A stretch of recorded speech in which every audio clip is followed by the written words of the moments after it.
Good morning, Kerrie. How are you today? I'm good, thanks, Belinda. How are you?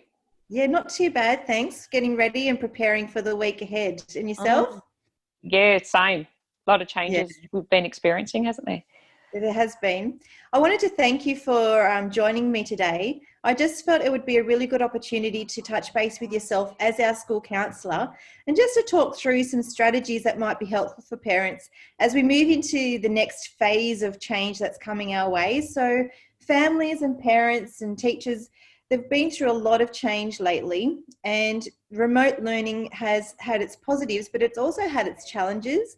And I think now, as we move back into children coming back to school one day a week, there's certainly going to be some questions or some strategies or some discussion points that I think might be helpful for families that might just help children come back to school. How do you feel about sharing some of those with us today? Sounds like a great idea.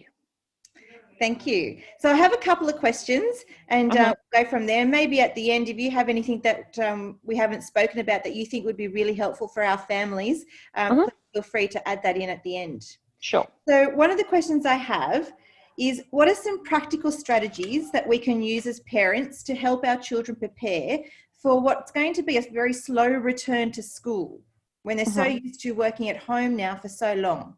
Hmm. Um, so I always advise parents just really stick with the factual information.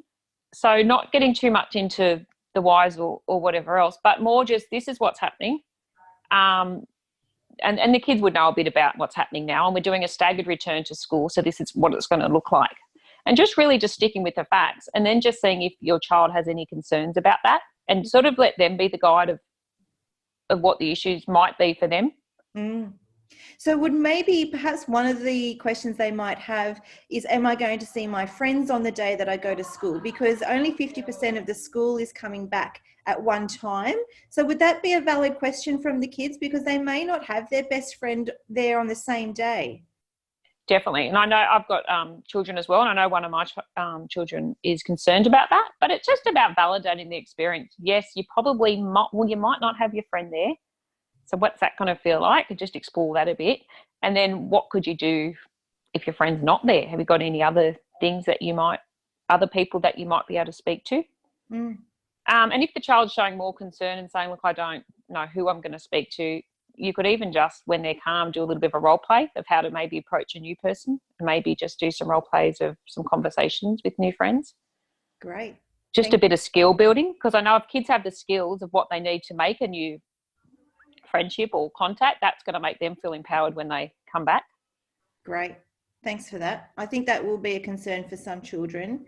Yeah. So what type of phrases or advice or conversations, I think as parents, it's always good to have like a little bank of sentences or responses that we can have in our heads that might help our children in the next few weeks.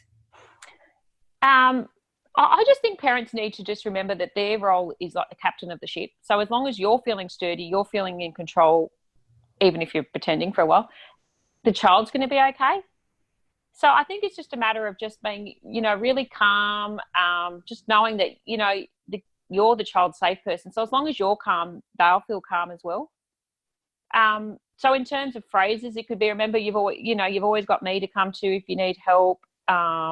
Remember, there's safe people at the school that you can go to if you need help. Just reminding them they're not alone Mm. and just exploring their networks of who they can go to. Yeah, so that would link in with their Safe Five, for example. Like a lot of children know about, because we do that at school, but I know that you use that as a Yeah, strategy.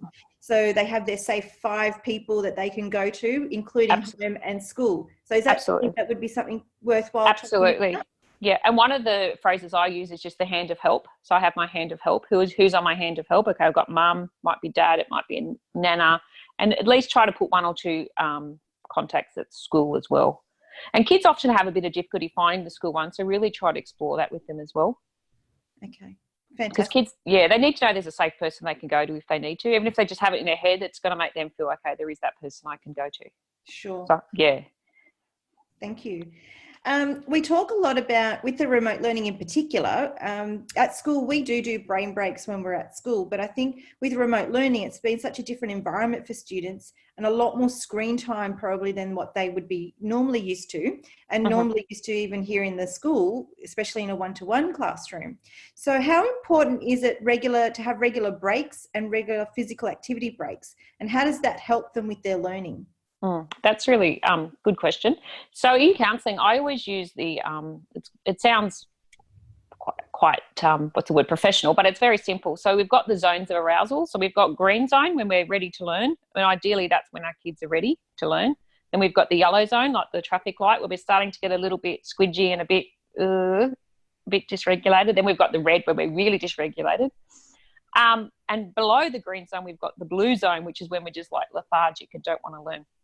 So we can model this to kids. So while we're helping them with their work, we could start to say, you know what, I'm starting to feel a bit yellow zone. I think I need a little bit of a brain break.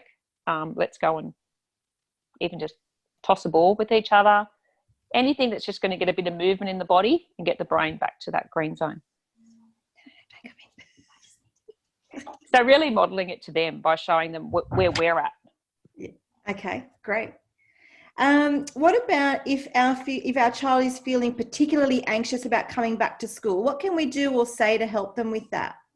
Yeah, so the first thing we always do if our child's showing us that they're feeling anxious is feel good, because we've done a good job. If our child's sharing with us, it means they feel safe to share with us. So they're not. It's the kids that don't say anything that sometimes you can worry about. So if they're sharing with us, we validate that feeling and say, yeah, you know what, it's really normal to feel that way because things have been really different and they're going to be different for a bit longer. So just validating the feeling, letting the child know that you understand where they're at, and then you can explore what their actual concerns are, and then you can have a real dialogue about that, about things they can do. Okay. And if we find that some strategies are needed, one of the things parents can do with their child before bed is that lovely belly breathing technique. There's lots of resources on the internet. There's a free app called the Smiling Mind, and the belly breathing is just encouraging children to take that deep breathing in their bellies that just sends a message to their brain that they're calm and that things are going to be okay. And parents can really practice that with their children. So yeah, I really encourage that. Just do a search on the internet and it'll give you the technique. Great, thank you, Kerrie. And just lastly, we talk a lot about routine, but how does a sense of routine and some structure actually help children, or does it help them?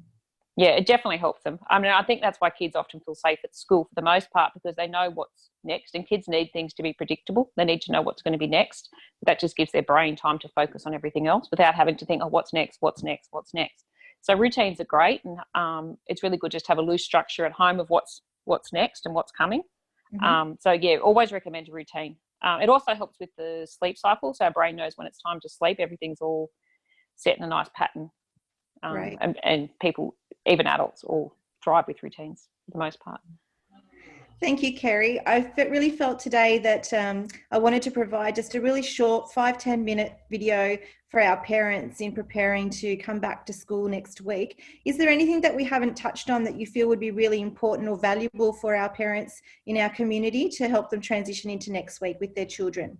Absolutely. So I sort of touched on it before, but it really is, if you're mindful of how you're coping, your kids are going to thrive from that. So it doesn't matter what's happening in the world, as long as our children know that our parents have got this, we're feeling in control for the most part, we're feeling calm. And they always say, try to be at least 30% calmer than your child, so that they know things are okay, things are safe, the adults, the big people have got this. And the other take home would be this time, just see behaviours as sometimes a sign that the child's not okay, and they might just need a bit of calming and a bit of soothing, and try just to treat them as you would a friend that wasn't coping very well. So try to be calm and try to be kind as much as possible. But if you're having too many concerns, as I said, you could always get in touch with the school and we can come up with a plan maybe as well. Fantastic. Thank you so much for your time, Kerrie. There are really some valuable strategies that will be very helpful for all of us, I'm sure, as we move forward. And we look forward to seeing you face-to-face again next week and supporting our students face-to-face. So take Excellent. care. Looking forward to it. Thank you. And we'll see you next week. See you next week. Bye. Bye.